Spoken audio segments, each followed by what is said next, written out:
Sebab tu kita ni bila sakit, kena pandang baik dengan Allah. Allah nak bagi apa kita tak tahu. Banyak orang yang sakit, dia sakit di hospital. Dia bertemu jodoh di hospital dengan nurse. Mak masuk hospital, mak kata dekat nurse, Cik dah kahwin belum? Belum, makcik. Makcik berkenan kat cik, boleh jadi menantu makcik lah. Akhirnya kahwin dengan anak pesakit. Dengan sebab makcik tu sakit, menantu dia sekarang nurse. Nama dia Jamilah. Ya Jamilah. Sekarang nurse tuan. La ilaha illallah. Sebab tu ada hikmah. Saya nak cakap jauh tak pandai. Kalau surah Banjar bisa aja. Tapi sini tak ada orang Banjar. Tak boleh. Ada juga. Oh, ada. Kulaan nireng. Napaan tak kureheng lah. Baik, tuan-tuan yang saya hormati, Allah Ta'ala sebut di dalam Al-Quran, وَلَنَبْلُوَنَّكُمْ بِشَيْءٍ مِنَ الْخَوْفِ وَالْجُمْ وَنَقْصٍ مِنَ الْأَمْوَالِ وَالْأَنْفُسِ وَالسَّمَرَاتِ وَبَشِّرِ الصَّابِرِينَ صَدَقَ اللَّهُ الْعَظِيمُ. Dalam kehidupan kita ini, Allah Ta'ala akan uji. وَلَنَبْلُوَنَّكُمْ بِشَيْءٍ مِنَ الْخَوْفِ. Mesti Allah Ta'ala uji. Saya gunakan perkataan mesti sebab banyak ayat di dalam Al-Quran menjelaskan bahawa ujian akan sampai. Ujian akan sampai. Ujian apa, Ustaz? Setiap orang ada ujian dia. Yang pertama, minal khauf. Ujian ketakutan. Wal-ju'. Ujian kelaparan. Wa naqsim minal amwal. Pengurangan harta. Ujian harta tak ada, harta makin kurang. Wal anfus. Ujian kematian. Minas samarat. Dan ujian hilangnya makanan, buah-buahan, tidak ada makanan dan sebagainya. Dan Allah tutup ayat itu dengan kata-kata Allah, wa basyiris sabirin. Dan berilah khabar gembira kepada orang-orang yang sabar. Tuan-tuan yang saya hormati, kalau kita dengar khutbah tengah hari tadi, petang tadi, Jumaat, khatib dia sebut tentang fasabrun jamil. Kata-kata daripada Nabi Yaqub, bila dia diuji, anak dia hilang. Abang-abang anak dia Nabi Yusuf, dibuang Nabi Yusuf dalam telaga. Kemudian balik khabar dekat ayah dia Nabi Yaqub, bahawa adik dia Nabi Yusuf sudah dimakan dek serigala.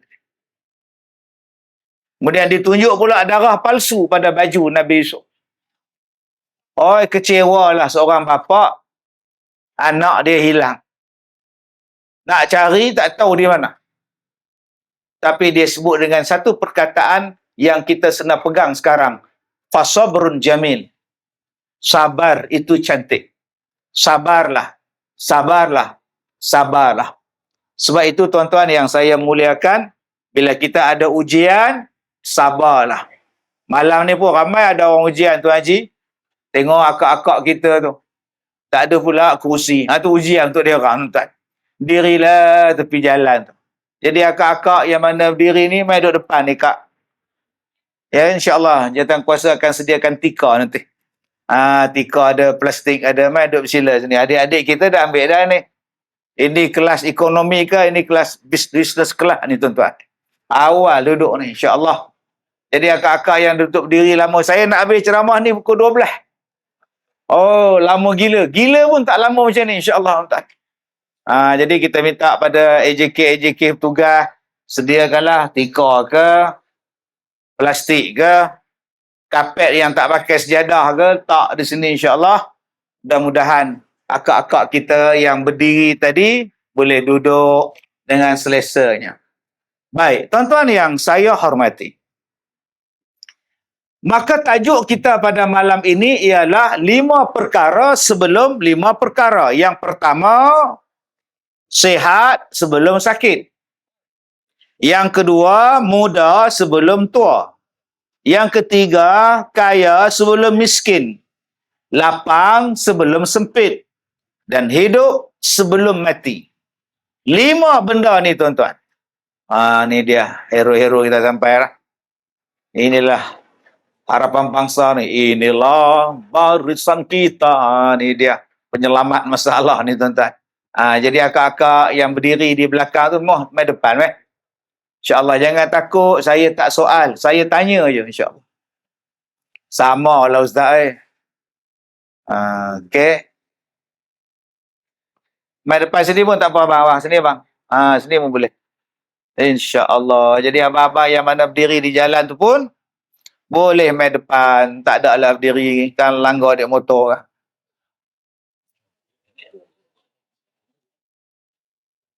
Kipas angin tak apa. Tak apa. Dia tak bunyi dia punya ni. Bunyi. Okey ya. Dah. Tak apa kita tengok dia orang kejap tuan.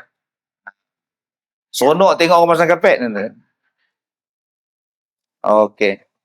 Dah. Okey, dipersilakan. Mai kakak mai duduk sila kak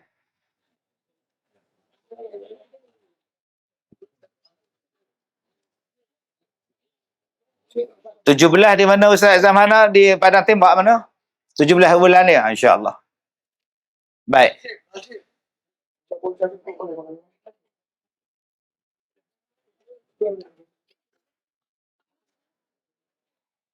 Okey.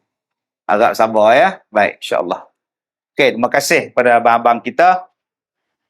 Ahli jawatan kuasa Biro Surau kita yang memberikan kerjasama insyaAllah. Baik. Saya nak sentuh malam ni tentang tajuk kita 5 perkara sebelum 5 perkara. Apa kena buat? Kena rebut dulu.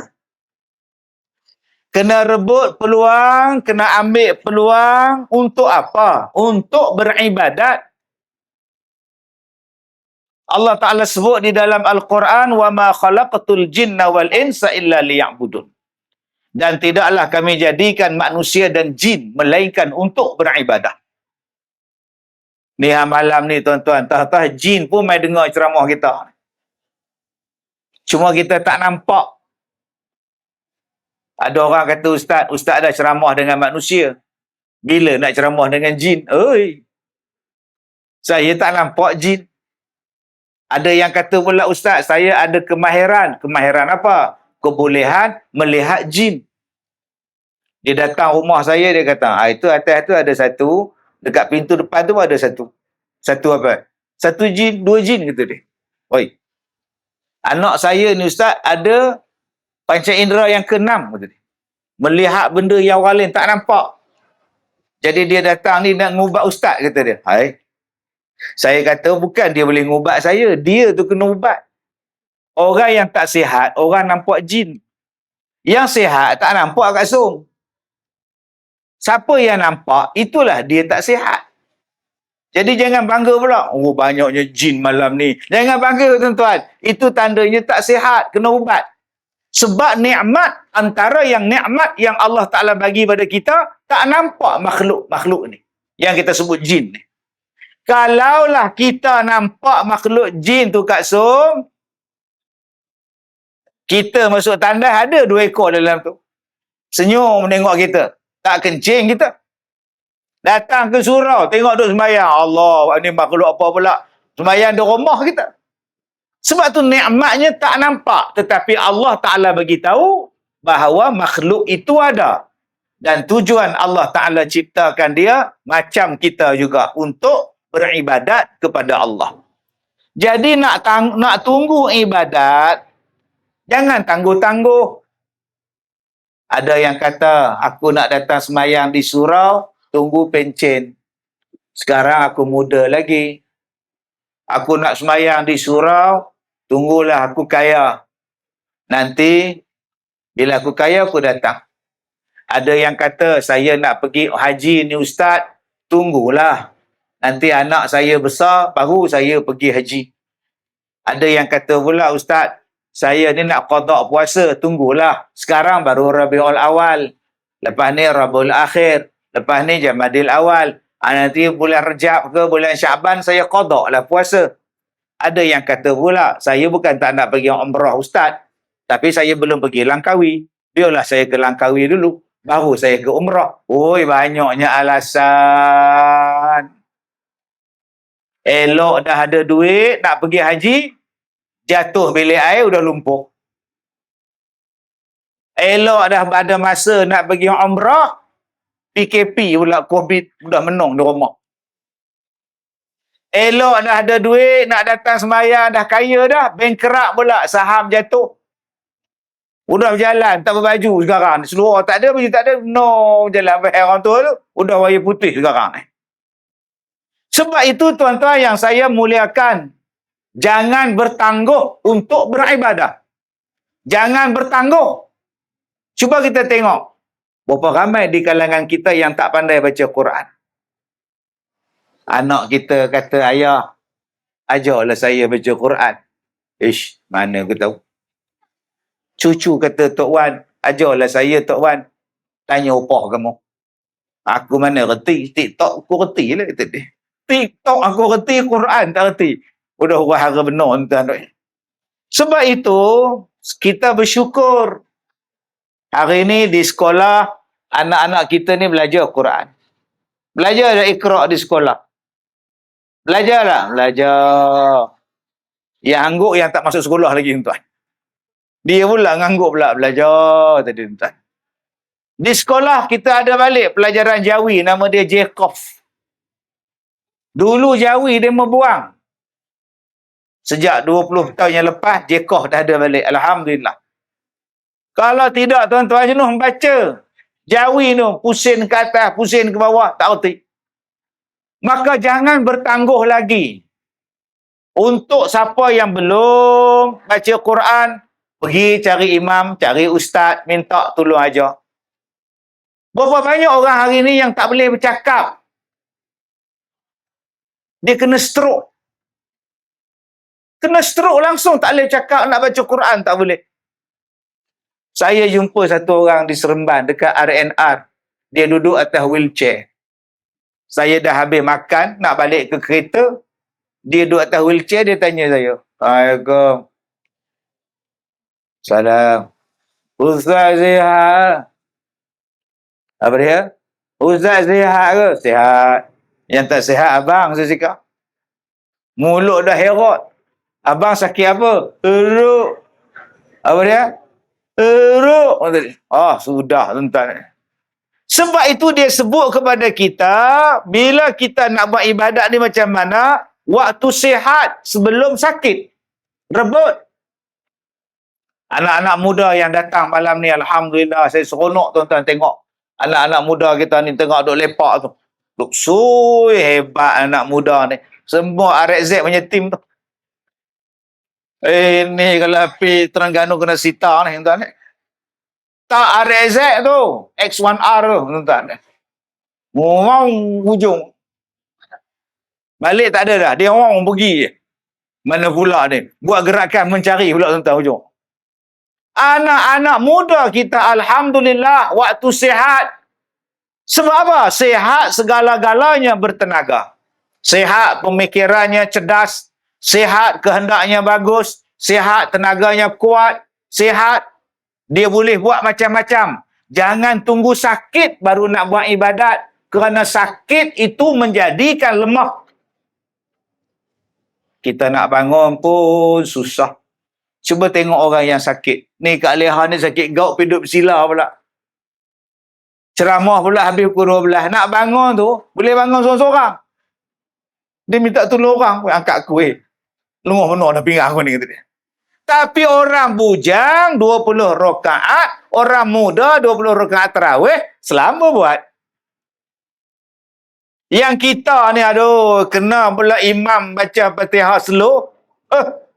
Buat 20 rakaat pula. Allahu Akbar. Sudah. Kita pula duduk desah depan sekali. Nak balik tak boleh.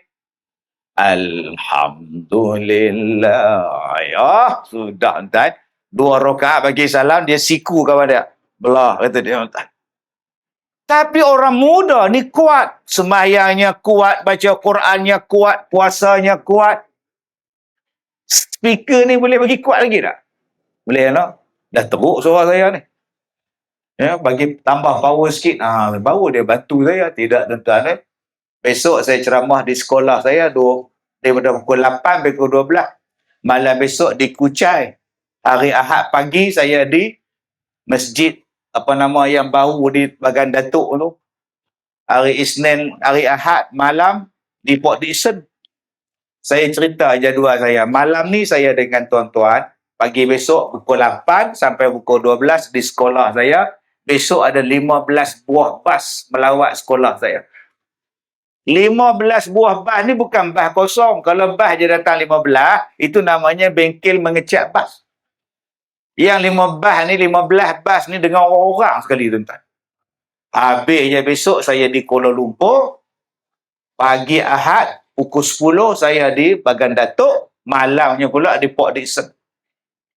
Isnin pagi saya di sekolah. Malamnya di Pulau Pinang. Setakat tu je jadual saya ingat. Lepas tu saya tak ingat.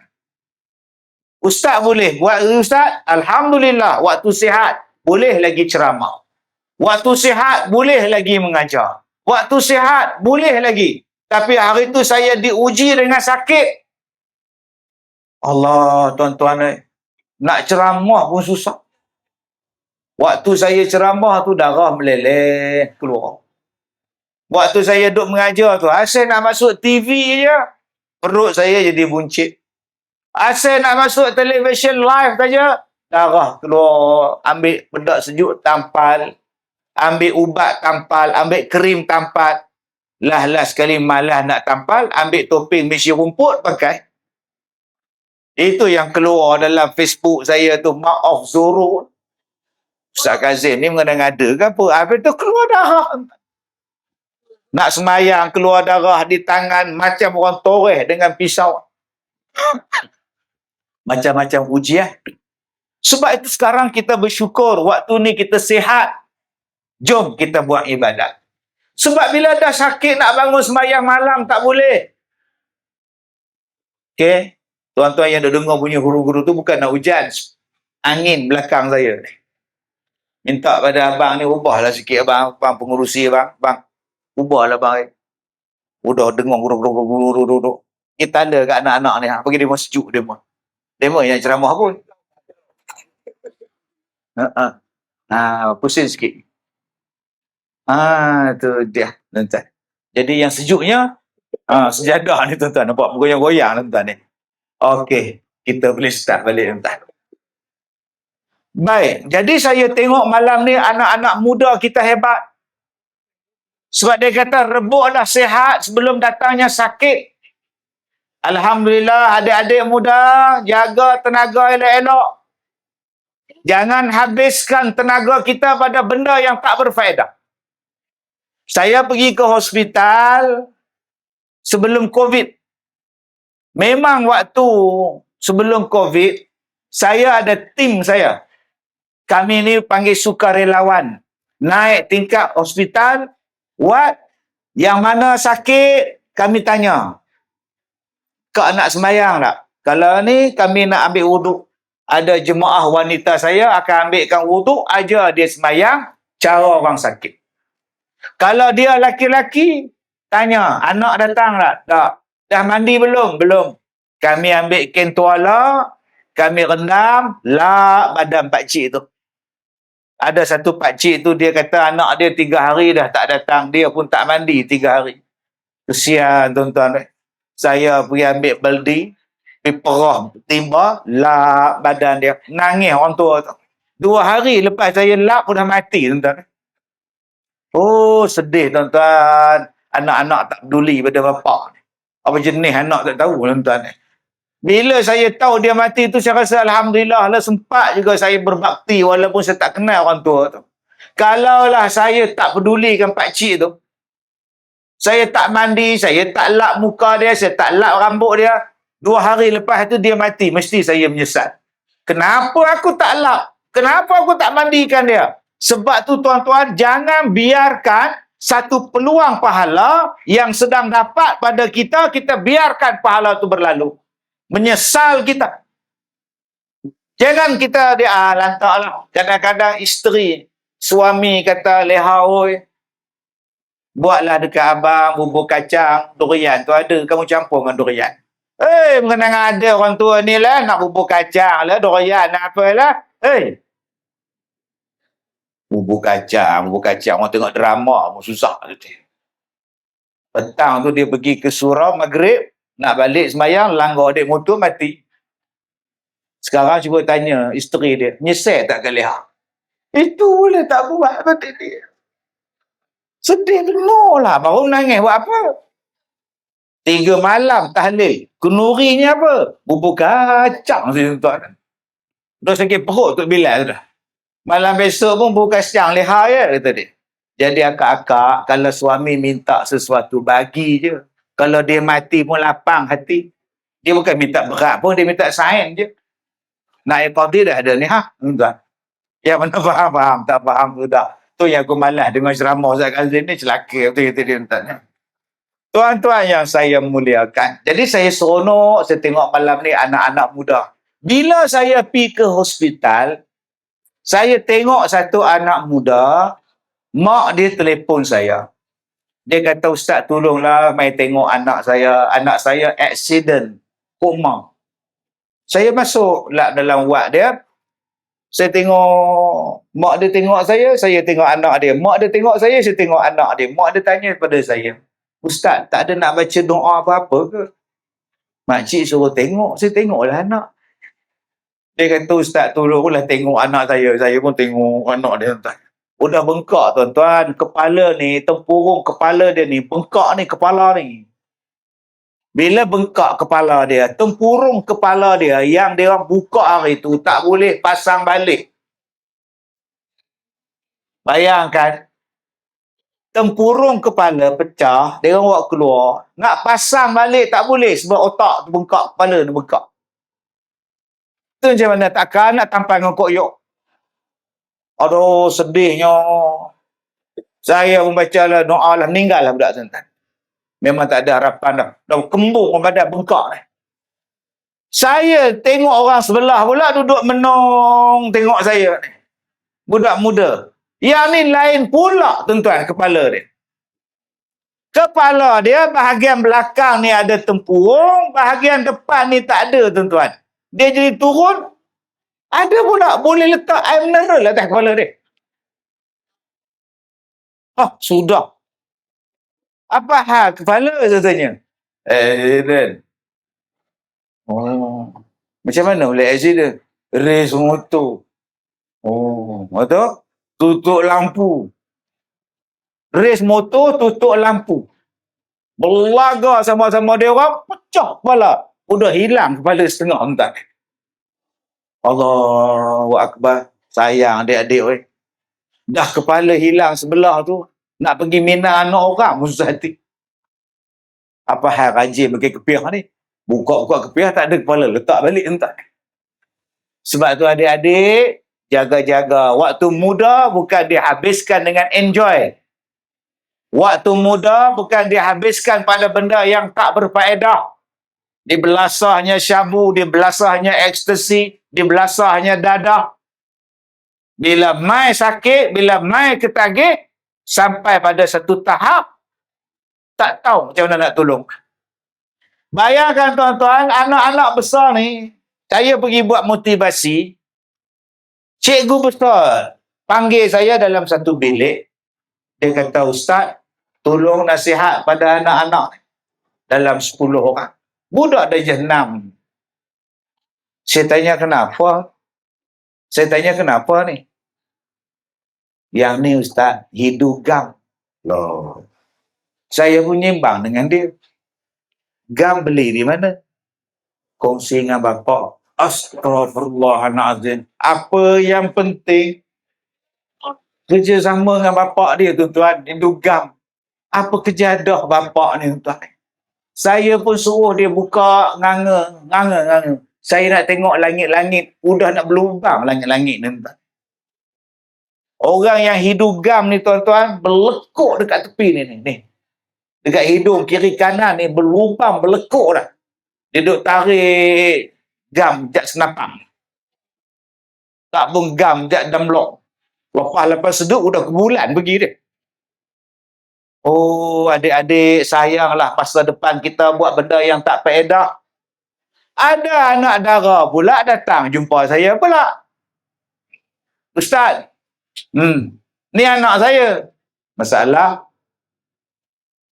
dia ni mimpi ada rimau, ada naga. Tiap-tiap malam rimau kerja, naga kerja dia.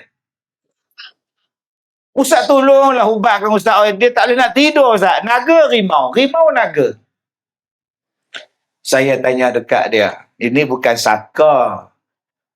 Kak, ni bukan saka kak Ada tak benda-benda tak elok yang anak kak ni buat? Dia kata ada Ustaz, anak perempuan dia pasang tatu, belah kanan ni naga, belah kiri ni rimau. Perempuan, anak dara, pasang tatu di belakang, ada gambar rimau, ada gambar naga. Saya tanya dekat dia, hang pasang tatu di mana? Dekat Talin Jaya, kedai Cahaya Nur Alif. Budak Melayu kita pergi buka baju, bagi orang kafir pegang. Duk cacok badan dia, lukis rimau. Allah, tuan-tuan, apa nak jadi? Sebab tu kita mak bapak kena jaga sungguh. Qu anfusakum wa ahlikum nara. Cabaran terlalu kuat sekarang. Cabaran untuk nak bagi anak kita ni baik terlalu kuat. Sebab orang di luar sana berusaha bersungguh-sungguh nak menjadikan anak-anak kita ni lari daripada agama. Mereka tak kenalkan dengan Nabi. Kita dah buat elok-elok ceramah maulid Nabi. Mereka kata bid'ah. Jangan pergi majlis maulid, bid'ah, kata dia. Habis tu nak pergi mana? Konsert tak apa. Pakat pergi konsert menyanyi. Janda yang mana, janda yang mana. Kuda yang mana, kuda yang mana. Yang tu tak bid'ah pula. Yang Ustaz Azam Hana buat lagu selawat tadi, hal itu bid'ah. Pasal apa berdiri? Lah. Dia marah bila kita selawat berdiri, dia marah. Berselawat berdiri itu adab menghormati selawat ke atas Nabi sallallahu alaihi wasallam. Bukannya Nabi datang. Jangan tuan-tuan faham pula. Orang Nabi datang. Mana datangnya Nabi? Sahabat-sahabat, tabi'in, tuan-tuan, mereka ni menghormati Nabi macam-macam. Ada ulama hadis, bila dia nak baca hadis Nabi, dia sedang berbaring. Bila orang datang tanya dia tentang hadis Nabi, dia duduk. Walaupun dia tak sihat, dia duduk. Sebab memuliakan hadis Nabi. Ada sahabat Nabi, tuan-tuan, ada ulama hadis. Bila dia nak baca hadis Nabi, dia ambil wuduk walaupun bukan Quran. Dia nak baca tu pun dia ambil wuduk. Pasal apa? Menghormati hadis Nabi, menghormati Nabi sallallahu alaihi wasallam. Ada orang-orang yang mencintai Nabi dengan pelbagai cara. Kita mencintai Nabi, salah satunya dengan majlis seperti malam ni, iaitu majlis Maulidin Nabi, ceramah agama. Salah satunya ialah berselawat. Sebagai tanda hormat pada selawat kita, Nabi kita, kita bangun. Ustaz, kalau saya tak bangun, tak apa. Berdosa tak? Tak berdosa. Kalau saya bangun, dapat pahala tak? Tak ada pahala. Pahala duduklah. Pasal tanda hormat. Silakan. Nak duduk boleh, nak berdiri pun boleh. Janganlah hanya kerana berdiri masa selawat, hang belasah bid'ah pula. Dengan selawat, dengan lagu-lagu qasidah itulah tarik anak-anak ni, tuan-tuan. Kalau kita tak buat majlis macam ni, dia orang lari tempat lain. Sebab di sana lagi seronok. Di pasar raya lagi seronok. Di panggung wayang lagi seronok. Shopping mall lagi seronok. Di sana ada konsert, sini ada konsert. TikTok lagi seronok. Maka kita nak ingatkan balik generasi muda kita yang sihat-sihat ni, supaya cinta pada Nabi. Maka kita buat salah satunya setiap bulan, setiap tahun macam ini. Salah satunya untuk mengingati Nabi Muhammad sallallahu alaihi wasallam. Adik-adik, ya bare. Okey. Terbaik. Jom. Tadi kita selawat dah. Jom kita selawat lagi, mudah-mudahan dapat pahala. Mari berselawat ke atas Nabi, berselawat ke atas Rasul. Mari berselawat ke atas Nabi, berselawat ke atas Rasul. 1, 2, mula. Sallallahu ala Muhammad. Sallallahu alaihi wasallam. Sallallahu ala Muhammad. Sallallahu alaihi wasallam. Engkau bagaikan matahari menerangi seluruh alam. Engkau bagaikan bulan purnama menerangi kegelapan malam. Engkau bagaikan bulan purnama menerangi kegelapan malam. Sallallahu ala Muhammad. Sallallahu alaihi wasallam. Sallallahu ala Muhammad. Ya Rasulullah. Jadi, waktu sihat kita rebut. Adik-adik, anak-anak muda, waktu tengah sihat ni mai sembahyang. Besok sakit tak laratlah. Jadi macam mana kita nak buat kepada anak-anak muda, jawatan kuasa surau, jawatan kuasa masjid, macam mana kita nak buat? Tuan-tuan yang saya muliakan. Kadang-kadang, orang-orang sihat ni tak mau datang masjid bersepak. Kadang-kadang jawatan kuasa surau, jawatan kuasa masjid garang. Tengok budak-budak ni datang. Orang Jepun banyak. Lari terus.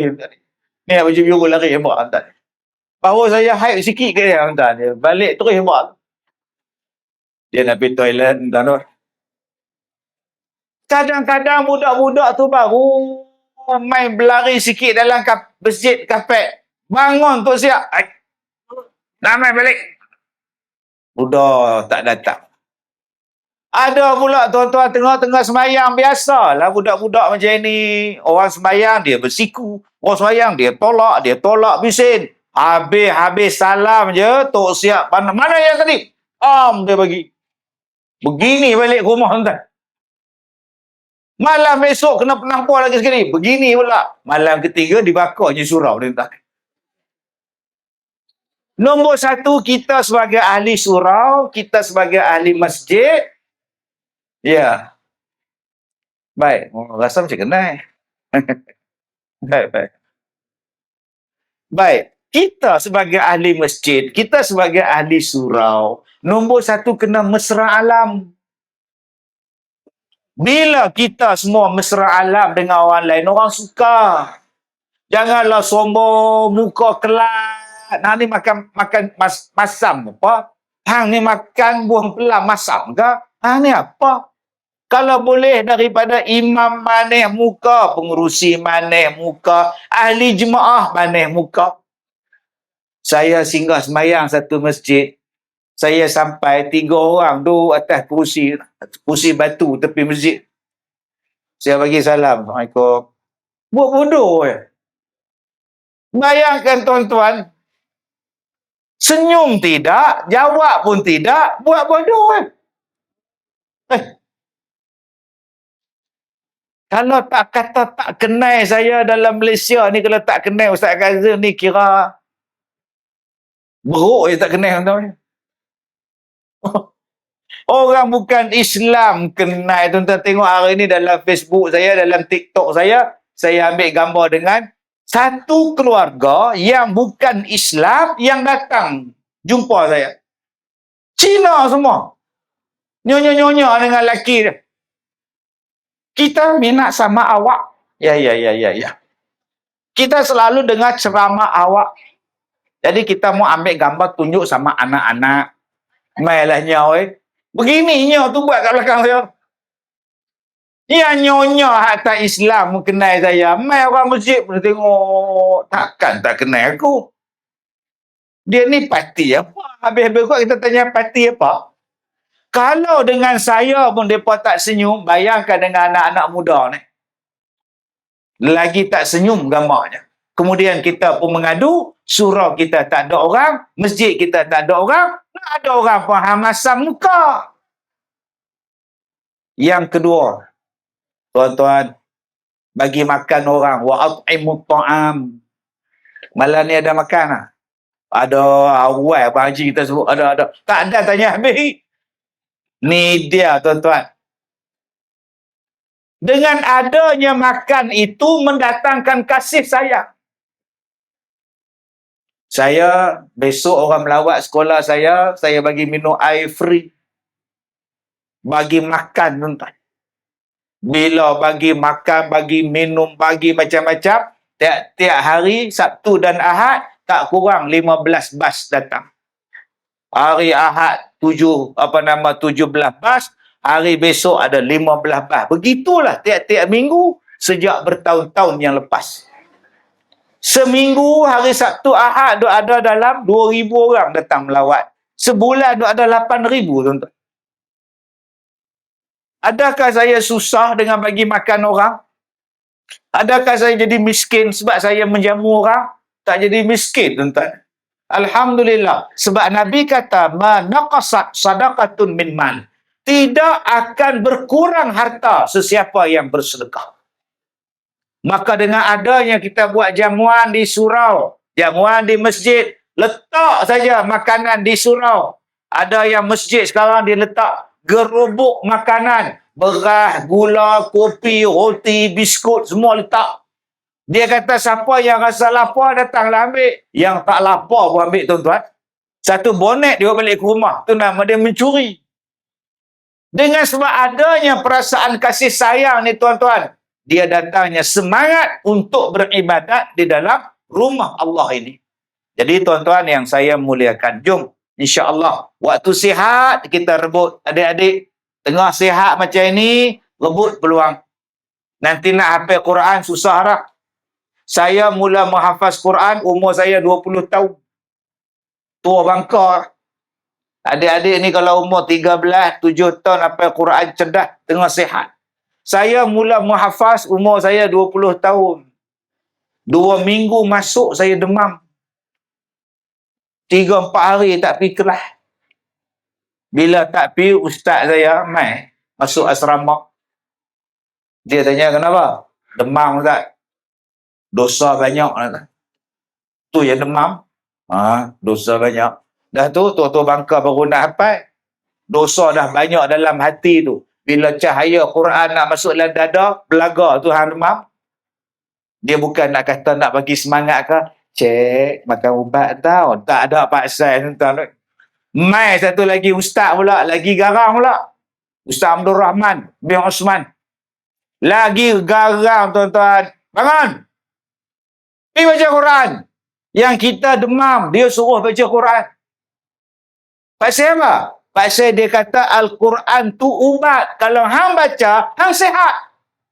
Berapa ramai yang bila sakit tak baca Quran? Sepatutnya bila sakit, lagi banyak baca Quran. Betul juga. Bukankah Allah Ta'ala sebut dalam Quran? Wa nunazzilu minal Quran ma huwa syifa' wa rahmah. Diturunkan Al-Quran itu tidaklah lain, melainkan menjadi ubat dan rahmat. Jadi tuan-tuan yang saya hormati, kalau tuan-tuan di sini diuji dengan sakit, tak kira muda lah, tak kira tua lah. Salah seorang yang diuji dengan sakit tu siapa? Ni hak depan tuan-tuan ni lah. Jangan sedih bila dilanda dengan sakit. 2, ingat Allah nak hapuskan dosa. Ingat Allah nak naikkan darjat. Ingat dengan sakit ni Allah nak naikkan kepada kita kedudukan yang baik. Sebab bila kita sakit, perkataan yang paling banyak kita sebut ialah Allah. Sihat tak sebut Allah. Sakit baru Allah. Nak duduk atas kursi ni pun Allah. Daripada katil nak naik wheelchair je pun tengok orang sakit. Bang, naik wheelchair bang, kita nak ke hospital. Allah. Banyaknya Allah. Kalau sihat tu baklahum tak sebut Allah. Dengan sebab sakit tu Allah. Nak naik van tu pula. Allah. Isteri kata, boy, Panjang Allah. Allah. Lagi panjang Allah. Tuan. Waktu sihat haram disebut Allah. Jadi jangan takut bila sakit. Allah Ta'ala nak hapuskan dosa. Jadi tuan-tuan, orang tanya saya, Ustaz, bila Ustaz sakit, macam mana Ustaz ajar diri Ustaz supaya relax? Macam mana Ustaz ajar diri saya jadi relax? Saya kata macam ni, bila saya sakit, saya akan fikir Allah nak bagi sesuatu pada saya. Bila saya sakit, saya akan ingat Allah nak bagi satu benda lain. Jadi saya tunggu saya benda apa yang Tuhan nak bagi. Maka itulah jadi kuat Kak Som bila kita sakit. Jangan bila kita sakit kita duduk menung. Tak tahulah siapalah yang buat aku. Asal sakit orang buat. Asal buat je sakit. Sakit ke nak? Saka pula. Bila sakit pula salahkan orang. Dia itulah yang langgar aku. Haram jadah betul kata dia. Ada je tak kena. Bila sakit salahkan buah dokong pula. Buah dokong salah. Yang makan buah apa? Sakit urat ke kat nak? Semalam 1 kilo buah dokong. Elok kat nak. Kenapa tak belasah 2 kilo? Bila kencing manis naik, salahkan durian. Masa makan tak ingat, 4 biji muzangking dia makan. Bila dah makan banyak sangat, mata pun naik juling. Belah kanan mata dia yang hitam ke Singapura, yang ini ke Penang pergi dia tuan. Sebab itu, bila kita sakit, kita tak minta Allah bagi. Bila Allah bagi, saya pujuk hati saya pujuk apa? Allah nak bagi benda lain lepas ni. Ni yang saya buat. Alhamdulillah. Waktu saya sakit kulit saya hari tu, saya pujuk hati saya sabar. Allah nak bagi benda lain. Mula-mula sakit, kecoh satu Malaysia. Ustaz Kazim kena katak puru. Penyakit, katak puru, tak boleh berjalan. Kulit jadi katak. La ilaha illallah. Saya buat bodoh. Lepas tu tuan-tuan, Siti Nurhaliza hantar dekat saya wheelchair. Dapat 3 wheelchair. Yang elektrik, yang bateri semuanya ada. Jadi akak-akak kalau nak wheelchair free, minta sakit kulit. Yang mana faham-faham. Tak faham sudah tuan. Saya dapat apa tuan-tuan? Saya dapat Abid Liu bagi kat saya ni. 13 Pro tuan. Handphone free. Ni hak Abid Liu bagi. Jadi abang-abang kalau rasa nak handphone free, buat sakit insya-Allah. Yang paling hebat saya dapat tuan-tuan, alhamdulillah, bila dah 6 bulan sakit, datang pengarah filem. Dia kata pada saya, Ustaz, kami nak buat filem tentang Ustaz. Boleh Saya tengah tak sihat dia, tak apa. Tak apa. Ustaz tulis skrip. Boleh Saya pun draft bagi kat dia semua dan mesyuarat dan bincang semua. Dia pun tanya saya pula, Ustaz boleh berlakon tak? Saya dah tua, nak berlakon apa lagi lah hero depan kita ni. Hero remaja depan ni. Saya kata saya dah tua, nak berlakon apa? Carilah pelakon yang ada iras-iras muka saya, bawa watak ni. Dia tanya pula saya, pelakon di Malaysia yang iras-iras muka Ustaz, siapa dia? Saya kata Zul Arifin. Pengarah tu tengok, dia ni 3 suku ke apa, tuan? Lah, tuan-tuan. Saya jadi pelakon, bulan 9 ni keluar insya-Allah. Dubbing semua settle dah. Nanti pergi Teluk Intan tengok wayang. Dengan Tok Imam pergi rombongan sekali. Ustaz Azam mana pun pergi kepala selawat dalam pengawayang, tuan. Mana ada ustaz jadi hero filem, tuan. Hero utama pula tu. Pelakon utama pula tu. Alhamdulillah. Bila saya sakit tu, tuan-tuan, dia orang cakap saya sakit katak puru. Isteri saya duduk di rumah, dia bancuh dekat saya kopi. Dia kata, abang minum kopi. Saya kata, mama, abang ni mana boleh minum kopi. Sekali naik kencing manis tak pasal.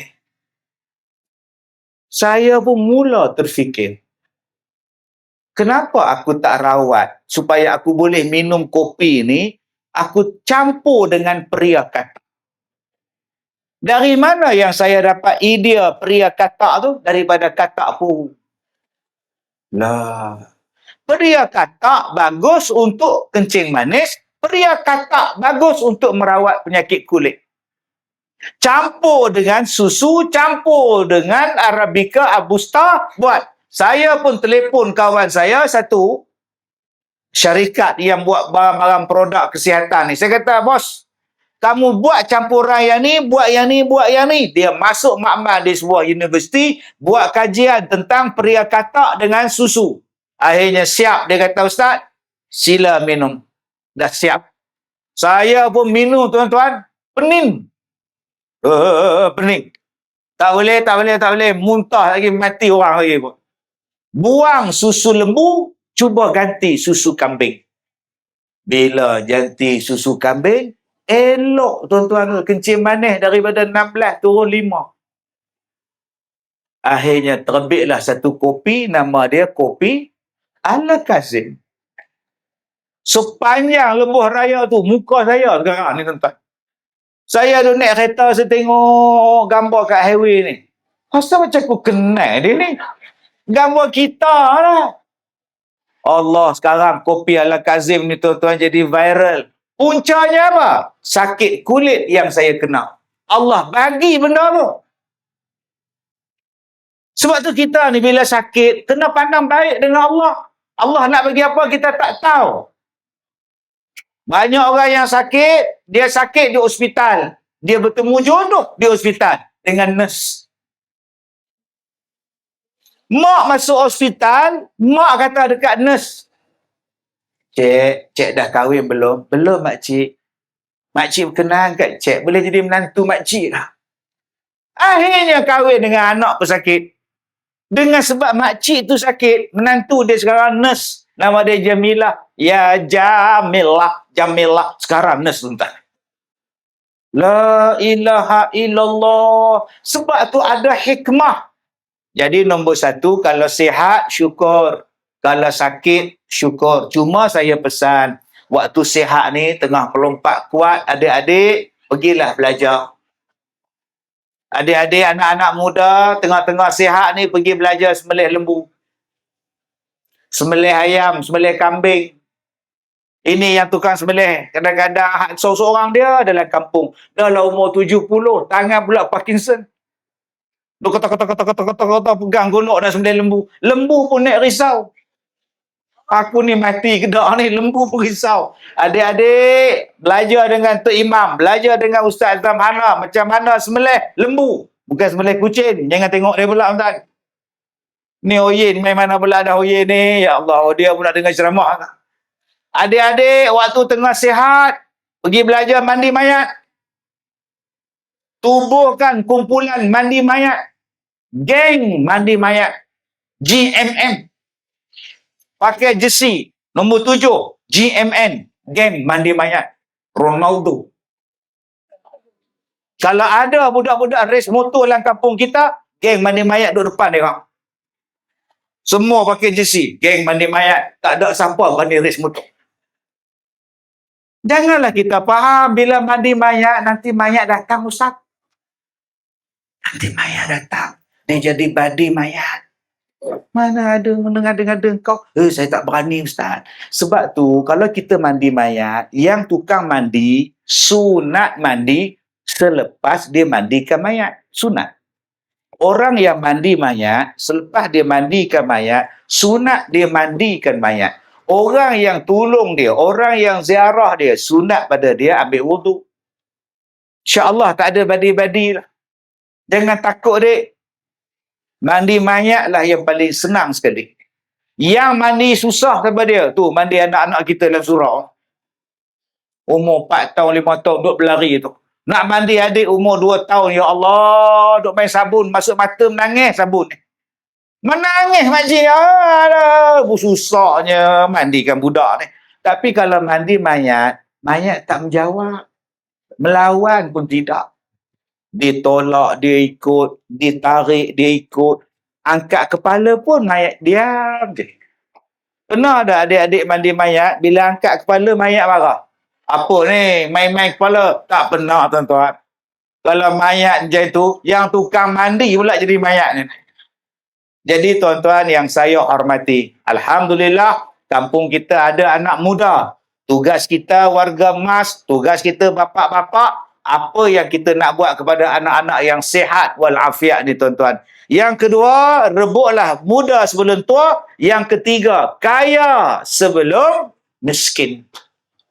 Allahu Akbar.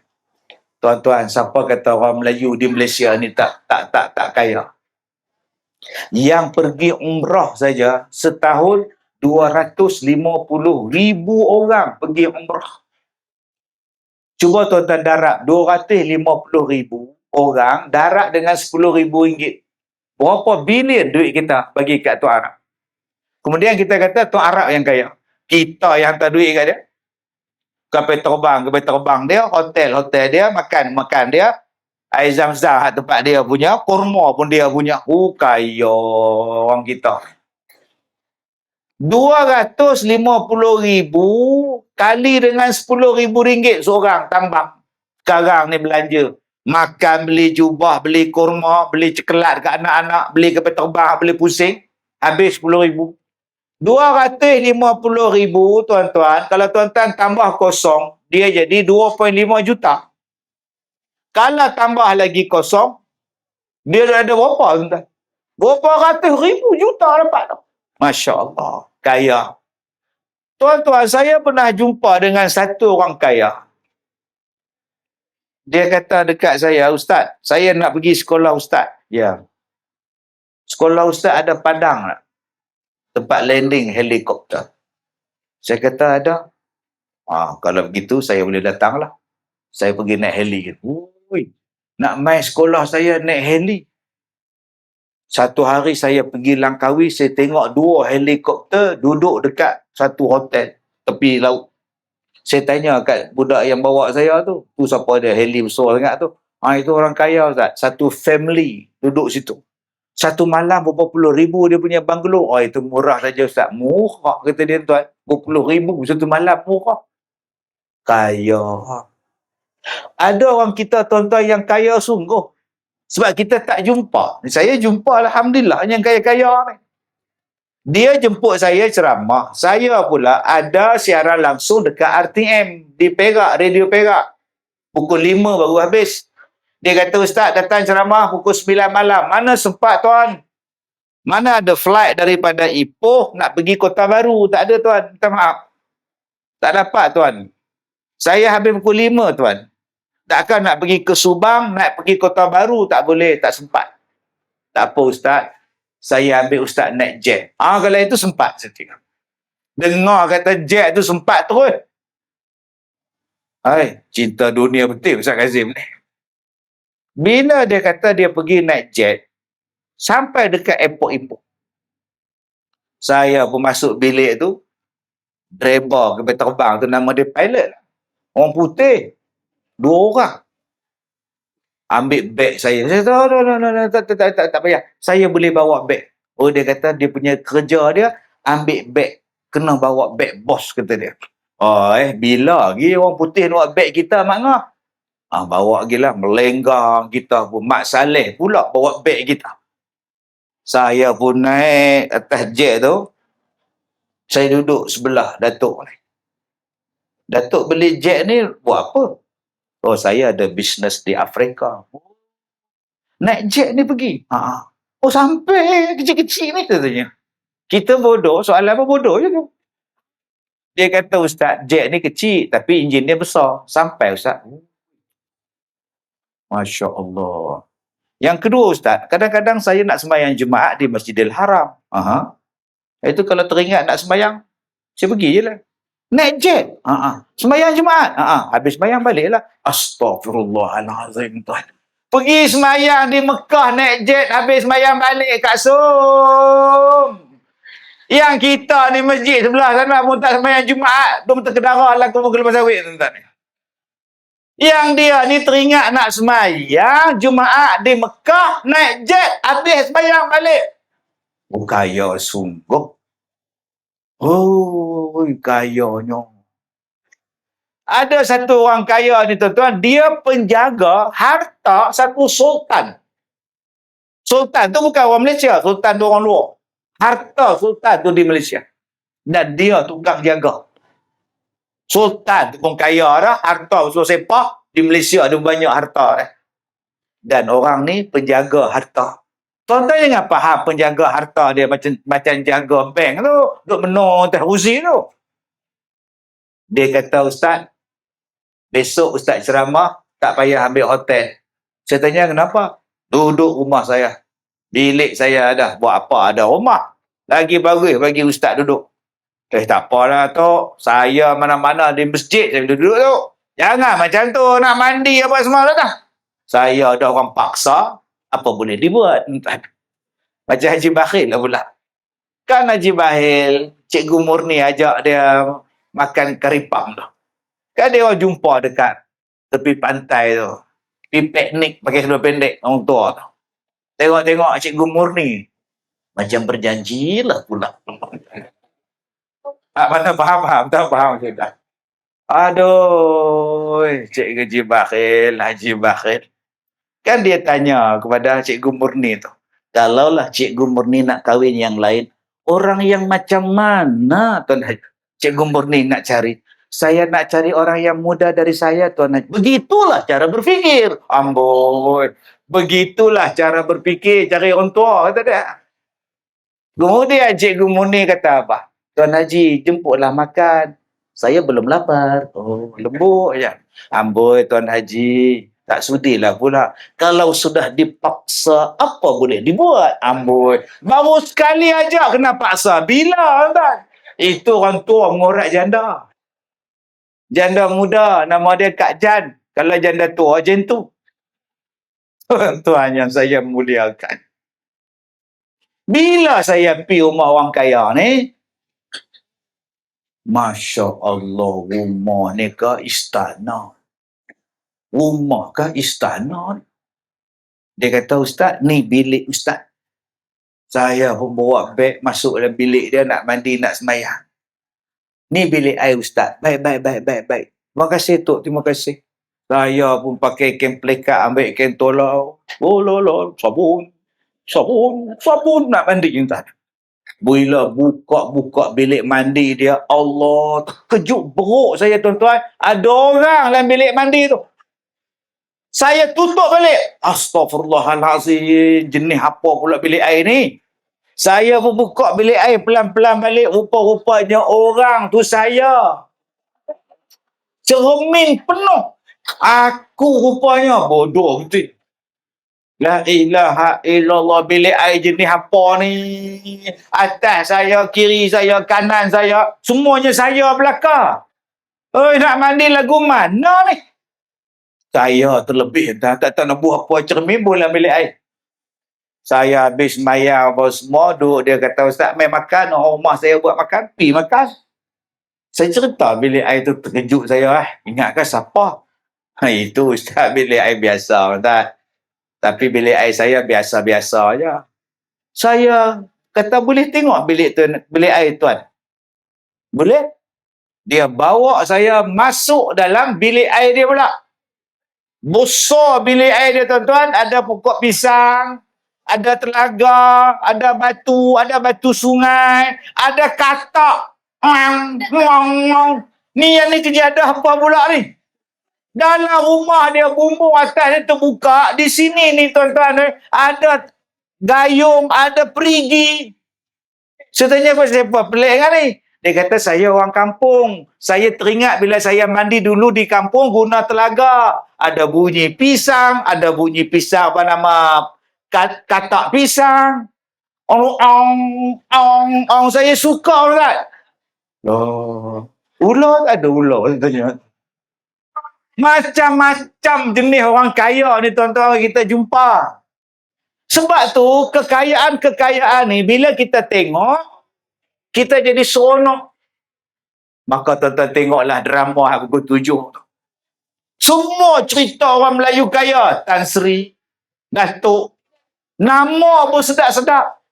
Cuba tengok drama pukul 7. Nama pelakon dalam tu apa? Ryan, Adam, Asal je Teluk Intan. Nama Bidin. Watak dia apa? Ryan. Haikal. Hak perempuan tu pula Syah. Syiha. Padahal nama betul Spiah. Nama tu. Nyembang 4 bilion saya. Pasal apa? Cerita. Saya ada kawan-kawan daripada macam-macam bangsa, tuan-tuan. Negara yang paling banyak filem dalam dunia buat tu, negara Bollywood. Filem beratus tajuk setahun. Setahun 600 sampai 700 filem. Oh, hero hebat. Tumpas air, yung muskuraए, तुमने न जाने क्या सपने दिखाए. Itu Hindustan. Mai Tamil pula. Kebalik. Nampak angkat. Lah. Sampai ke Malaysia kita minat. Daripada tahun 50-an sampai sekarang kita minat.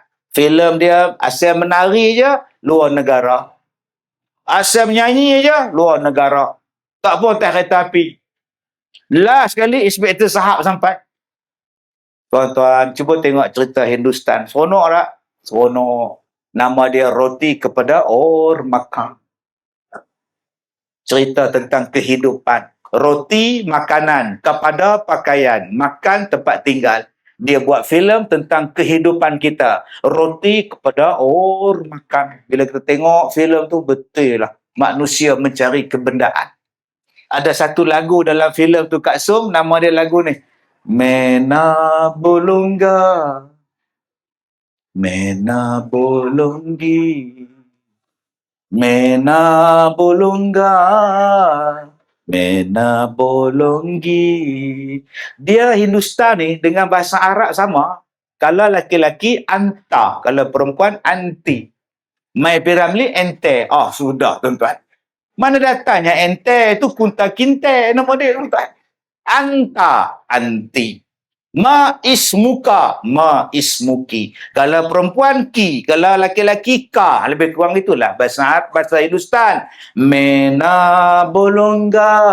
Tu laki-laki. Apa makna dia ustaz? Kalau laki-laki tak boleh lupa orang perempuan, mena bolonga. Saya tak boleh lupa Kak Som, bolonga. Kak Som tak boleh lupa saya, bolonggi. Boleh faham? Baik, kalau laki-laki tak boleh lupa perempuan, apa dia? Mena bolong. Bolong. Kalau perempuan tak boleh lupa laki-laki, mena bolong. Oh, sekali aja dapat dah. Terang hati sungguhlah. Masya Allah. Lagi sekali. Mena bolongga. Sambung. Oh, terangnya hati, ya Allah. Ni makan kismih ni, ya Allah. Masya Allah. Jadi malam ni, dapat yang ni pun cukup lah. Sehari balik rumah, suami tanya, Leha, kamu belajar apa ceramah Ustaz Kazim? Mena bolongga, mena bolonggi. Dah cukup. Apa makna dia? Mena bolongga, saya tak boleh lupakan awak. Saya tak boleh lupakan awak. Kalau saya tak boleh lupakan isteri saya, mena bolongga. Isteri jawab, mena bolonggi. Boleh? Dapat itu cukup. Jangan bila nanti abang balik rumah, isteri tanya, abang ceramah Ustaz Kazim tadi, abang belajar apa? Kira jelas lah. Apa yang dia cakap tu terang lah. Yalah, isi ceramah dia apa? Kira terang lah dia. Yalah, dia kata apa? Kira jelas lah apa yang dia cakap tu terang lah. Iyalah, dia kata apa? Oh, sudah tak. Rupanya dia tidur belakang tu. Patutlah dia tak faham tu kata apa jelas. Apa dia tidur? Jadi tuan-tuan yang saya hormati, ada orang kata, saya sibuk ustaz, saya kaya. Saya tak ada masa lah ustaz. Adakah kau nak menunggu kau miskin baru kau nak ada masa?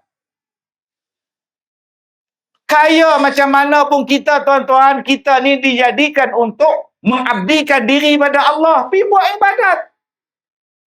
Malah bila kita kaya, menolong orang lain. Lagi bagus. Bayangkan tuan-tuan, orang kaya. buat ceramah malam ni, kemah dia sponsor. Lembu 2 ekor dia bagi. Kursi tak cukup, dia tambah lagi. Speaker satu kampung meletup. Allah. Kipas angin tala kat saya. Lega entah. Sekarang ni kipas angin tala tempat lain entah. Panas gila ni. Ustaz yang suruh tala sana. Kalau tala belah saya, bunyi macam bubuk. Biarlah saya berkorban untuk tuan-tuan. Tuan-tuan yang saya muliakan. Yang saya rasa susah hati hari ni, Ustaz, tolong lancarkan kutipan derma. Asyik saya ceramah je tuan-tuan. Ustaz, tolong lancarkan kutipan derma. Kami nak buat tu, kami nak buat ni. Saya menjadi juru cakap kutipan derma ni untuk 10 masjid tuan-tuan. Bercakap dalam TV, bercakap dalam TikTok, bercakap dalam Facebook. Cari dana. Cari dana tuan-tuan. Kesian. Ada masjid yang banjir, minta saya tolong cari dana. Ada sekolah tuan-tuan, ya Allah, jamban dia, tanda dia, Saya sampai sekarang terbayang-bayang di mata tanda dendam. Macam manalah dia orang berkamis di situ tuan-tuan. Macam manalah dia orang berherak di situ, ya Allah. Dia cakap baca tuan-tuan. Miskin. Saya bantu tuan-tuan. Jadi juru cakap, cari duit, tolong dia orang. Saya kata, kalau lah ada orang kaya yang rumah beratus juta, yang kereta berpuluh juta, bagi pada ni selesai tuan-tuan. Tapi sayang, saya kata, orang kaya kita ni banyak buat masjid di Kemboja. Banyak bantu Mak Tafiz di Kemboja. Saya kata pada Mak Tafiz yang miskin ni, engkau salah buat Mak Tafiz di Malaysia, patutnya kau buat di Kemboja. Ramai orang Malaysia bantu di sana. Kadang-kadang orang kaya kita hantar bantuan selimut, makan minum luar negara. Yang hak dalam ni pun tak ada makanan. Kesian tuan-tuan. Bila tanya kenapa tak bagi pada kami? Adakah orang miskin kat Malaysia? Astaghfirullahalazim. Kalau kau nak kata tak ada orang miskin, mai kau ikut aku. Mai ikut. Seminggu duduk dengan saya bawa merata. Allah, tuan-tuan oi. Bila kita ni kaya, kita boleh bantu orang lain. Dan Allah jamin. Allah ganti balik. Allah jamin dalam Quran. Siapa-siapa yang bersedekah, wama anfaqtum min syai' fahuwa yukhlifu. Apa-apa yang kamu dah bagi pada jalan Allah, Allah ganti balik. Sebab tu tuan-tuan, kita ada tabung surau. Masuk tabung surau. Allah bagi balik. Allah ganti dengan apa Ustaz? Allah ganti dengan rezeki yang lain. Kadang-kadang Allah ganti anak-anak yang soleh macam dia orang. Yang baju biru tak balik dah, tak hilang dah. Tuan-tuan ingat senang ke anak-anak muda nak duduk bersila macam ni? Tuan-tuan ingat senang ke anak-anak muda nak duduk atas jalan nak dengar ceramah? Bukan ada seronok untuk dia orang pun. Bukannya dia orang boleh buat apa-apa dengar, tapi tetap dia orang datang. Mudah-mudahan jadi anak soleh. Allah bagi rezeki anak baik. Kadang-kadang Allah Ta'ala bagi pada kita rezeki isteri solehah. Oh amin. Yang belum punya bujang tu. Amin. Nampak tak? Bagi rezeki isteri soleh. Tuan-tuan tak baca dalam berita. Ada isteri yang suami dia 2 orang. Tak pelik ke Kak Nak? Suami 2, isteri 1. Malam ni Abang Bidin, malam esok Abang Bidan. Elok lah tuan-tuan. Sampai macam tu hari ni. Jenis apa lah. Tapi kalau Allah Ta'ala bagi rezeki pada kita, isteri solehah, tenang hati kita. Isteri cerdik yang solehah, penyejuk mata, penawar hati, penajam fikiran. Di rumah dia istri, di jalanan kawan. Ketika kita buntu, dia penunjuk jalan. Dengan kita bersedekah tuan-tuan, Allah Ta'ala bagi pada kita badan sihat.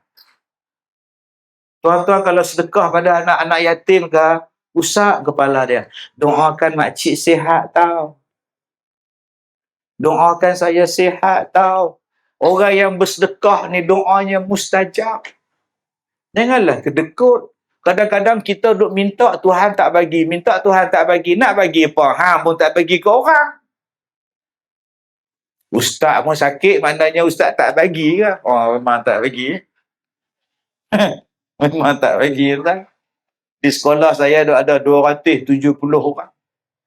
Makcik-makcik, warga emas, janda-janda, ibu tunggal. Yang dibuang anak, yang sakit, yang kaki tak ada, yang tangan tak ada. Setakat ni yang saya tak bela, yang kepala tak ada. Yang tu tak ada, kalau ada pun saya tak mau. Mai tengah malam, ustaz, saya nak duduk sekolah ustaz, kepala tak ada, lari saya tak. Yang tu tak ada. Makan, minum percuma semua. Habis tu kenapa ustaz sakit? Tadi dah saya kata, memang saya sakit. Tapi Allah Ta'ala tolong saya macam-macam. Sebab tu saya tak mengadu, saya tak komplain. Pasal Allah bagi macam-macam. Saya sakit, saya boleh ceramah. Siapa tu? Dia masalah apa tu? Oh lama tak dengar macam tu. Walaupun saya sakit, tuan-tuan tengok, merata ceramah. Melainkan negeri yang tak bagi saya ceramah. Pasal tak ada toliah.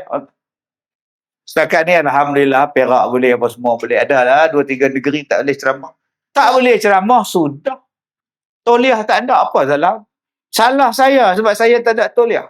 Bukan salah dia orang. Dia orang tak salah. Undang-undang kata ceramah mesti ada toliah. Kalau saya tak ada, so bukan salah dia orang, salah saya. Kenapa tak ambil tu? Dah berapa puluh tahun Ustaz Kazim ceramah? 33 tahun saya ceramah. Saya ceramah daripada tahun 90 sampai sekarang. Yang dengar ceramah saya ni ramai mati. Yang kahwin dapat cucu pun ada dah.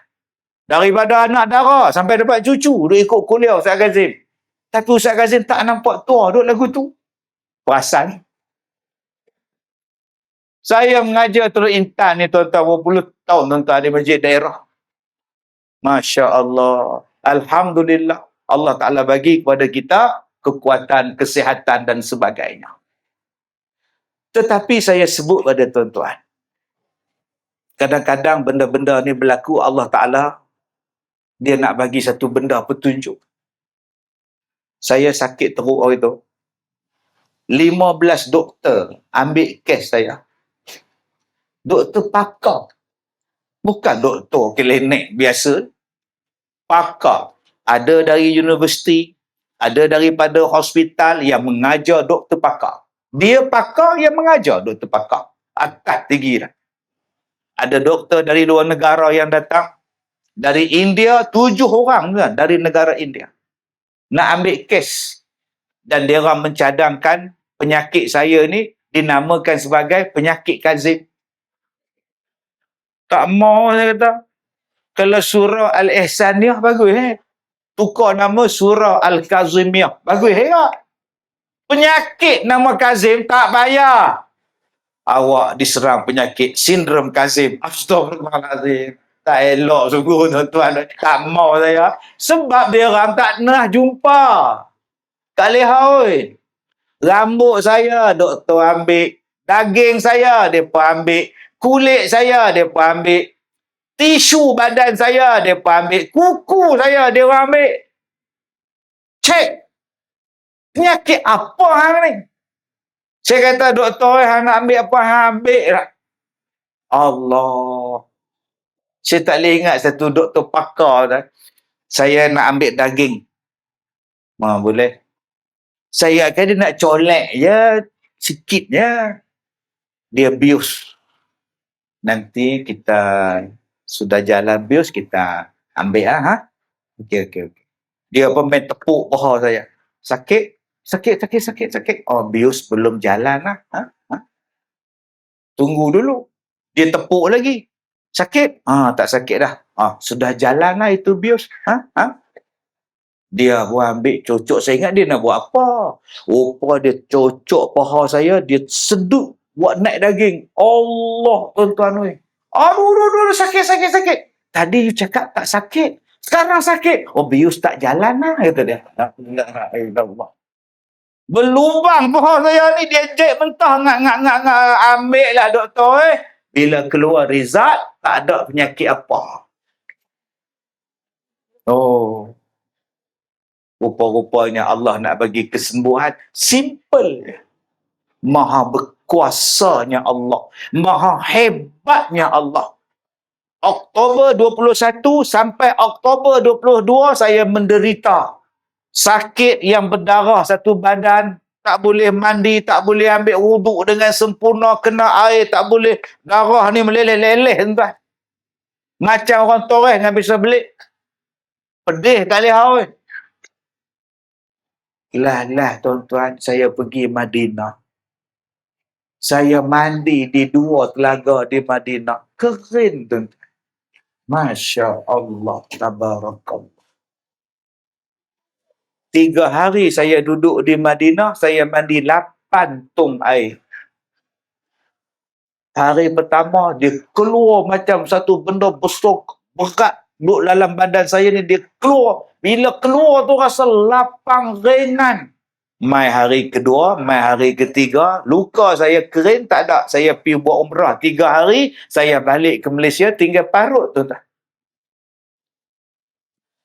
Yang tadi kita duk bersusah payah operate sana, ambil sana, menghadap sana, masuk MRI semua kita buat, tak ada apa-apa. Ubat macam-macam benda saya sapu, saya telan. Hanya dengan mandi saja tuan-tuan, minum air, ambil wuduk di telaga di Madinah, Allah Ta'ala bagi kesembuhan. Simpelnya. Sebab tu akak-akak kalau sakit, mengadu pada Allah. Anni massani yadur. Anni massani yadur. Anni massani yadur ya Rabb.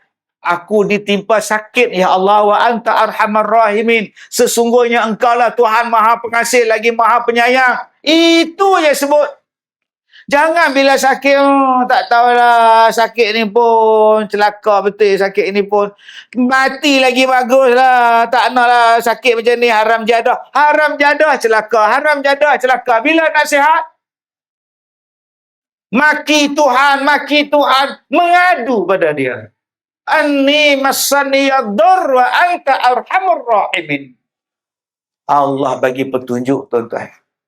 Ustaz, macam mana yang Ustaz boleh pergi Madinah? Boleh tahu tempat yang nak mandi tu? Ustaz tahu dari mana? Saya tak mau cerita tuan-tuan. Saya kalau cerita, hari ni kita ada banyak live ni. Saya kira dia ambil cerita saya, mereka masuk dalam TikTok ke apa ke, jadi cerita kot lain tak. Cuma saya bila saya ingat cerita tu tuan-tuan, saya menangis. Bila saya ingat cerita tu, saya teriak. Bila saya ingat benda tu, saya menangis tak. Dalam banyak-banyak orang pakai baju putih, saya seorang je hitam. Saya seorang je pakai baju hitam. Saya tengok awak yang semua putih, kenapa aku hitam, ya Allah? Rupanya saya berada di satu tempat yang nak semayang berjemaah di tengah padang yang luas. Allahu Akbar. Saya tengok cahaya yang besar turun tempat jauh, tempat imam yang duk takbir tadi. Siapa dia ni? Saya pun tak tahu, saya pun sembahyang ikut sekali. Dalam hati duk kata, ya Allah, hinanya aku, hitamnya aku, baju aku hitam, orang lain baju putih. Sampai situ ya saya boleh cerita kat tuan-tuan. Saya kira kalau saya cerita, saya menangis. Lepas tu tuan-tuan, pukul 4:30 pagi, saya telefon PA saya, hang cari tiket kapal terbang ke Madinah secepat mungkin. Kalau ada besoklah hang cari. Aku nak pergi Madinah. Alhamdulillah tuan-tuan, sekali je Tuhan bagi. Dengan mandi di telaga tu, kering sebelah. Baru ni ada orang kata, Ustaz, saya pun sakit macam Ustaz, boleh tak saya ubat dengan Ustaz? Saya pun sakit, hampir Madinah. Cuma saya ni lurih bendui. Nak kata bodoh tu lebih kurang. Wartawan, dulu orang calonkan saya bertanding pilihan raya. Keluar dalam berita, Ustaz Kazim tanding. Besok Ustaz Kazim tak tanding. Tak tanding pula. Orang pakat duk tanya, Pak siapa bertanding, Pak siapa tak tanding. Saya kata saya tak mau campur politik. Politik bukan bidang saya. Saya lebih suka jadi penceramah. Wartawan nak temu ramah, no. Selagi mana belum penamaan calon, saya tak mau cakap apa-apa. Habis penamaan calon, baru saya buat sidang akhbar. Bila penamaan calon dah selesai, saya pun buat sidang akhbar, adalah dalam 15 wartawan datang. Rupanya, dia orang tak tanya saya, kenapa tak tanding ke apalah. Mereka kata, Ustaz, kami nak tanya, Ustaz sembuh dah penyakit sekarang? Alhamdulillah. Ustaz berubat di mana? Saya berubat di Madinah. Mereka tulis dalam surat khabar, tulis dalam blog, tulis dalam berita online, tulis dalam televisyen berita. Syarikat-syarikat travel, umrah, pakat tu telefon saya. Telaga mana, Ustaz? Di mana telaga dia, Ustaz? Kami nak buat rombongan. Berpas-pas pergi. Lah, tuan-tuan, polis dia orang tutup telaga tu. Sekarang tak ada siapa boleh melawat. Ada satu telaga je dia buka setiap hari Jumaat. Sekali je. Lepas tu dia tutup balik. Penangan Ustaz Kazim punya. Kalaulah saya tak umum hari tu, saya pergi senyap-senyap, ramai kita dapat manfaat. Tapi saya ni lurus bendui, pergi buat sidang akhbar pula. Cari dua telaga tu. Telaga Rauhak dan telaga Syifa. Pakat pergi habis tuan, lah kena tutup tu. Dia sil habis ni. Pakai dong hendak gulubang mana telaga. Kalaulah air telaga tu pun tuan-tuan, begitu hebat barakah dia. Bayangkan kalau kita ikut Nabi Muhammad sallallahu alaihi wasallam sepenuhnya dalam kehidupan kita, agak-agak barakah je mana. Setakat mandi saja selesai masalah. Bayangkan yang lain kalau kita ikut Nabi sallallahu alaihi wasallam. Jadi yang mana kaya di sini bayar zakat dengan kedekut. Yang mana kaya di sini tolong bagi bisnes dekat orang. Yang mana kaya di sini bagi bisnes pada anak-anak muda kita yang baru nak naik. Yang mana yang ada kaya di sini kebun kelapa sawit beratus hektar. Bagi dia orang buat bela lembu, bela kambing dalam. Insya-Allah. Saya jumpa satu orang kaya di Sabah. Saya kata saya tak mau pergi mana. Saya nak berehat. Ustaz, ini hajat orang. Ustaz kena datang. Ini orang nak jumpa Ustaz, nak kasih makan. Ini sudah hajat Ustaz. Jomlah. Jom. Saya pun sampai di rumah dia, saya tengok ramainya orang. Saya kata besar sungguh hati saya. Orang ramai sambut saya. Rupa-rupanya saya perasan. Dia orang bukan sambut saya. Memang rutin dia orang pagi-pagi makan di rumah orang kaya tu percuma setiap hari. Ini saya tak bohong tuan-tuan. Satu kampung Islam ke tak Islam ke datang makan. Makan tengah hari sekali, makan pagi sekali. Allah. Tuan rumah tadi bawa saya masuk dalam rumah dia. Jemput Ustaz, jemput. Saya pun masuk rumah dia yang ni betul-betul tangga Hindustan ni. Atas ke bawah ke atas. Loh. Rumah dia tuan-tuan, 50 ekar tanah dia. Tanah dia 50 ekar. Tuan-tuan kalau rumah seekar yang ada belagak tuan-tuan. Dia 50 ekar. Ada zoo dalam kawasan rumah dia. Belum binatang ada, yang ni ada. Saya tanya dekat dia, tuan, rumah tuan berapa luas? Tak luas Ustaz, 50 ekar. 50 ekar tak luas, gila tuan-tuan. Ini yang datang ramai-ramai ni apa? Dia kata, Ustaz, saya kasih sedekah makan. Kamu Islam ke, kamu tak Islam, datang makan. Percuma Ustaz. Setiap hari? Ya. Oh. Nanti tengah hari pun kita kasih makan. Makanlah. Dia kata, Ustaz jemput makan. Saya masuk dalam bilik makan. Saya tengok pekerja yang duk masak tu tuan-tuan. Macam pakaian Filipina punya pekerja. Yang tuan-tuan duk tengok cerita Filipina petang-petang tu. Ada pakai topi macam ni. Hak tukar pakai apron macam ni.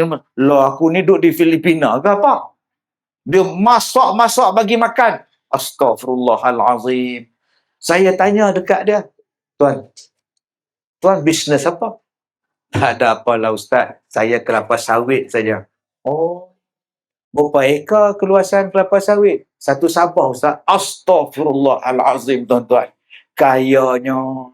Dan dia bersedekah bagi orang makan sampai sekarang tak miskin-miskin, tuan-tuan.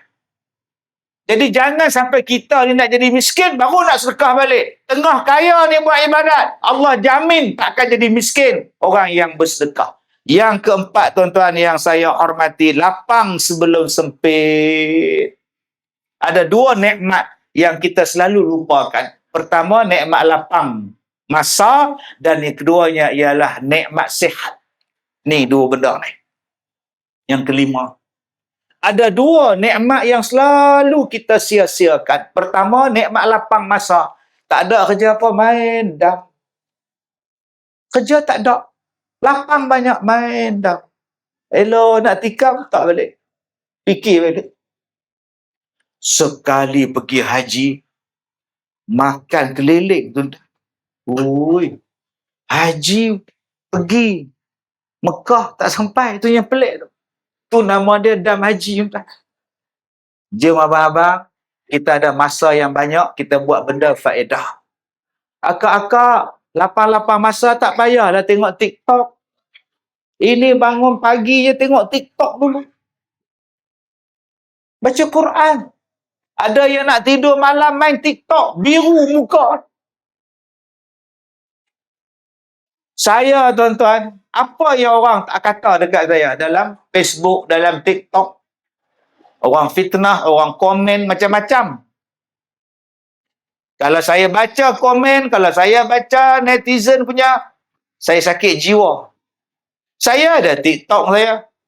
Saya betul, TikTok saya pun aktif. Followers taklah ramai, 1.5 juta.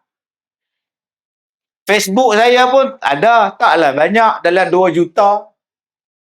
Facebook 2 juta je, followers tak ramai. Instagram, Ustaz, juta. Tak ramai. Tapi, tuan-tuan, saya tak baca komen. Saya tak buka komen-komen cerita-cerita yang memeningkan kepala saya. Saya tak buka, tuan-tuan, cerita artis mengandung, artis bercerai. Saya tak baca, tuan-tuan, kisah abang kena pukul, adik kena pukul, mak kena maki, semua benda tu menjadikan saya tak boleh tidur malam. Banyak benda yang saya kena fikir. Tuan-tuan tahu, saya tak tidur malam 15 tahun. 15 tahun saya tak tidur, tuan-tuan. Sebab itu, walaupun saya macam ni, saya tetap terima ceramah. Sebab saya nak tidur dalam kereta. Saya datang pada Ipoh tadi jam 5 petang. Saya sampai dekat masjid depan tu, elok orang azan. Sedar-sedar dekat Petron sebelah dengan Shell. Saya berhenti situ, ambil wuduk situ. Berkembar pula Petron dengan Shell. Baik pula diorang, tuan-tuan. Satu token je, patutlah baik. Tandas pun kongsi, baik benar Shell dengan Petron ni. Satu Shell out, satu Petron out. Elok je, tuan-tuan ni. Masya Allah. Bagus. Tempat semayang bagus. Wuduknya bagus. Tandasnya bersih. Oh, dah 2 kali dah saya landing situ, tuan-tuan. Saya tidur. Saya tak tahu sedar-sedar dekat Petron dengan Shell. Di rumah, saya tak tidur. Sejak bila, Ustaz? 15 tahun, tuan-tuan. Saya bukan tidur. Bila saya terima ceramah, saya suka. Tak bayar duit pun tak apa. Saya bukan nak duit. Saya nak tidur. Tuan-tuan ingat saya ni bila ceramah tu, tuan-tuan pergi ambil sempuan, duk kira pula. Satu ceramah berapa ribu dia dapat. Duk kira pula, ambil kalkulator pula. Tak bayar, tuan-tuan. Saya bukan minta duit. Kalau orang kasih, saya ambil. Kalau orang tak kasih pun tak apa. Habis ceramah, saya balik. Tengok kereta saya dah siap nak balik. Kalau ceramah, orang kasih duit tapi tak cukup, tak apa. Kalau jemput lagi sekali, tak datang dah. Bukannya susah. Yang mana faham, tak faham juga. Tak. Kita hidup kita simple. Ada benda yang lebih mahal daripada benda itu. Nikmat tidur. Saya tidur dalam kereta. Kadang saya tidur dekat hotel. Hotel buruk pun tak apa. Janji saya boleh tidur. Malam ni saya tak balik. Saya nak tidur kat Teluk Intan. Sebab kalau saya balik rumah, saya tak boleh tidur. Bila saya tak boleh tidur, isteri saya pun tak boleh tidur. Akhirnya dia jadi vertigo. Duk menung, pening kepala. Besok mama nak sekolah, mama tidur. Ayah tidur kat sana. Saya tidur dalam kereta. Allah. Sebab tu akak boleh tidur. Tidurlah akak. Janganlah duk main menentang ni. Ni tak. Boleh tidur duk habiskan masa duk tengok. Kenapa dia nak bercerai? Yalah, lelaki pun gatal menikah lain. Tapi itulah yang perempuan tu penyondol. Apa kena mengenai dengan kita? Lantak dia lah dia nak menyondol ke apa benda pun. Kita pula tubuh WhatsApp group pula membincangkan makna penyondol. Tak ada masalah, cari masalah. Lapangnya nikmat kita ni tuan-tuan. Ingat yang baju biru tadi? Lain lah. Gunakan untuk buat benda faedah. Jangan buat satu benda yang merugikan balik. Anak-anak muda yang datang malam ni, kami ni dah tua. Saya ni dah masuk skim pencen dah. Dah pencen dah. Isteri saya bulan 10 ni pencen. Tu dia nak buat ada hari persaraan untuk dia.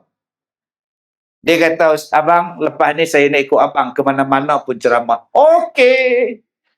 Waktu muda tak mau ikut, waktu tua nak ikut, nak elok.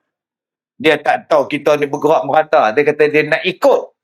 Nak ikut kan tak percaya. Nampak tak? Tuan-tuan, walaupun macam tu, tapi saya menghargai nikmat lapang saya, tuan-tuan. Kalaulah saya jadi macam tuan-tuan senang tidur, seronoknya. Seronoknya tuan-tuan ni senang tidur. Tengah-tengah ceramah pun tidur. Tapi saya tak dapat nikmat pasal tuan-tuan. Bersyukurlah. Saya hanya dapat nikmat tidur dalam kereta. 15 tahun tuan-tuan. Saya masuk hospital, doktor hanya nak tengok saya tidur. Tapi saya tak tidur. Dia bagi makan saya ubat yang paling kuat untuk tidur. Pun tak boleh tidur. Saya kata tak apa doktor. Saya dah tak nak berubat lagi dah. Saya redha, saya tak boleh tidur. Saya boleh tidur dengan ceramah. Sebab tu tuan-tuan, saya bangun berceramah. Satu-satu sebabnya ialah untuk tidur. Yang kedua, nikmat sihat selalu kita gunakan pada benda yang sia-sia. Jangan rosakkan kesihatan kita dengan makan benda yang tak kena. Start daripada hari ni abang-abang, kontrol gula. Kontrol pengambilan gula, pengambilan tepung.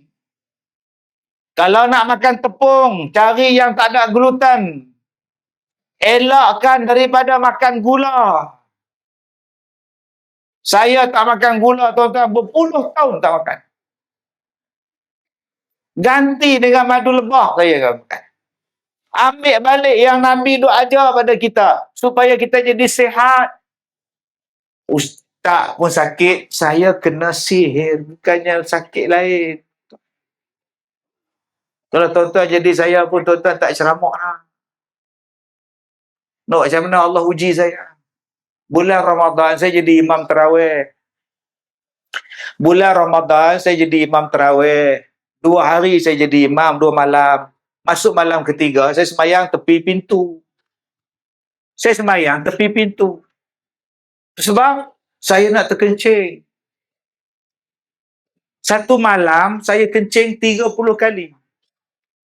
Masuk uat. Duduk atas katil. Kejap turun, kejap naik. Kejap turun, kejap naik. Last nurse tu bagi dekat saya mangkuk. Suruh saya kencing dalam mangkuk. Kolel. Saya tak gamak nak kencing.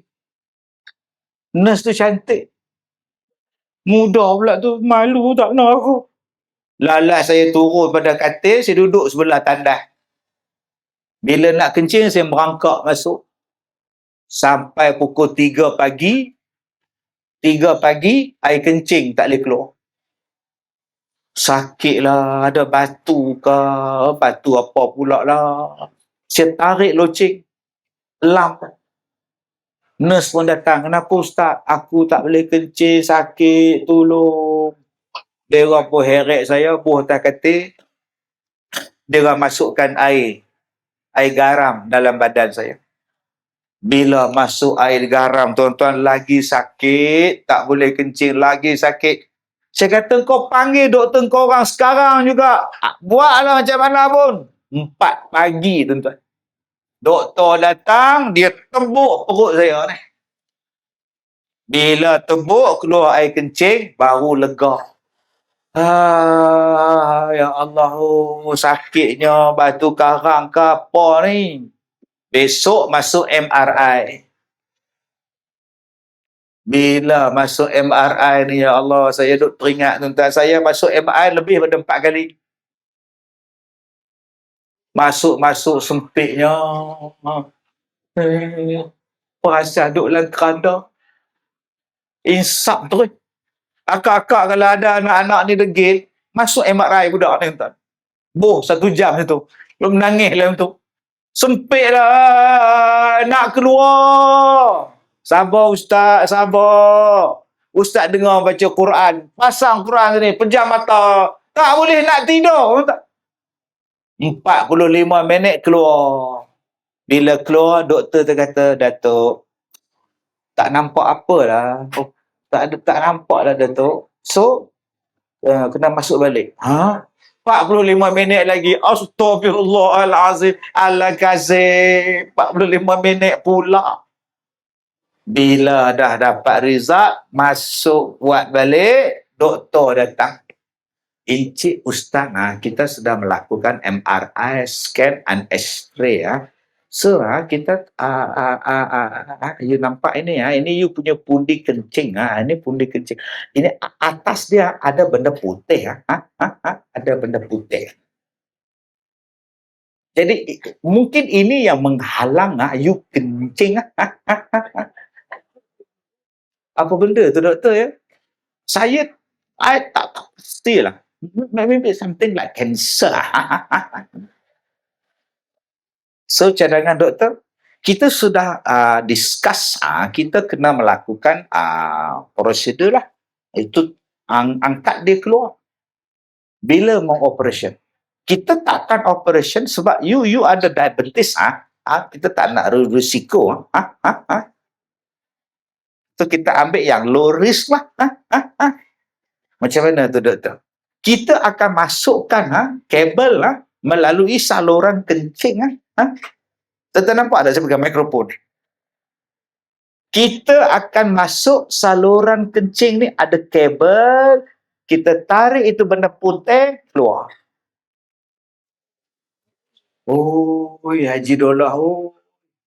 Saya cerita macam ni pun, Haji Dollah dah naik bulu rumah.